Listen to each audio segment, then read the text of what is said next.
Hi guys, this is Miss Feed coming at you from COVID isolation to bring you an extra special explanation of the transposing instrument parts on the Carnival of Venice because I have received a couple of questions about this one. So let's just go ahead and start by looking at each of the parts. So starting from the bottom, trombone is in concert pitch. So that means you don't have to transpose this. You're just going to play it exactly as it's written.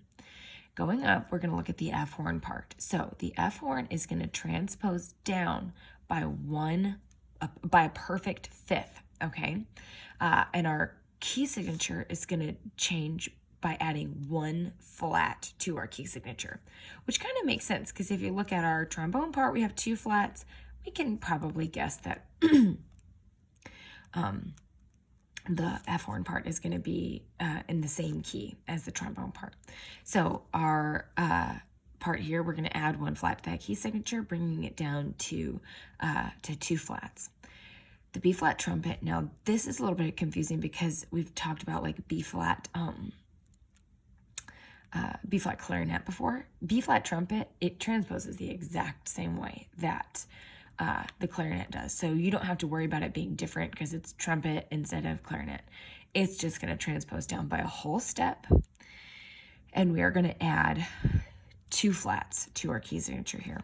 So kind of just like, again, you can kind of assume all three parts are going to be in the same key signature. So we're going to have two flats for each part.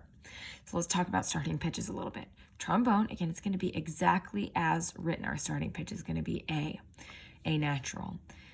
The F horn part, so we're taking B flat and we're going down by a perfect fifth. So what would that be? Do, do, do, do, do, do, do. That would be an E flat, would be our starting pitch. Yeah. So you can kind of think about that by, again, thinking about the key signature. So knowing that we're going to have E flats in the key signature, and then also making sure that you're just being precise with going down exactly a perfect fifth. So the B flat trumpet part,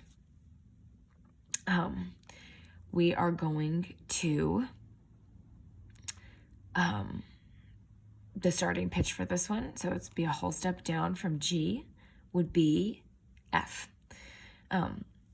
Now, the one thing that I do want you guys to notice is that, so if you look at the trombone part, there are really only three pitches in the trombone part. There's an A natural, a B flat, and an F. That's really it. So super simple here.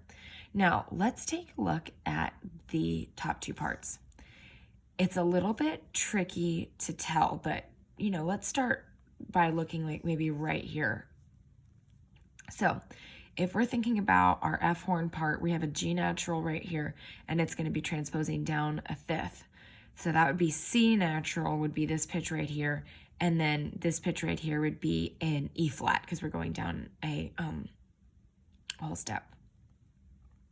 So that would mean that this part is 1/3 higher than this part, even though they look kind of reversed.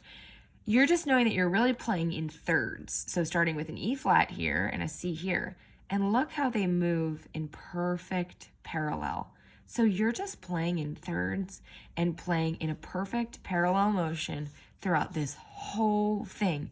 And it's only at this little intro section right here, da-da-da, and then it goes right into thirds again. Really, really easy. It's just through that beginning, that little middle transition in the end, it's all just in thirds, those top two parts. So that means that you really only have to read the trumpet part and then play in thirds in the correct key signature to have the horn part, except for in those little sections right there. And then you can also see that basically the first line and the second line are almost an exact repetition of each other. If you kind of look at it starting right here, it's almost the exact same thing. So I hope that kind of helps explain. Again, there are tricks for knowing how, like the read it like it's bass clef, read it like it's whatever. I'm gonna be really honest. COVID has erased that knowledge from my brain. It does not inhabit my brain at this time. So if you have some tips or tricks or something, feel free to share them with your classmates. Yeah, again, I think that this one really, it looks a little bit intimidating, but it really should not be so bad. So just let me know if you need any help, and everybody stay safe and healthy. Okay, bye.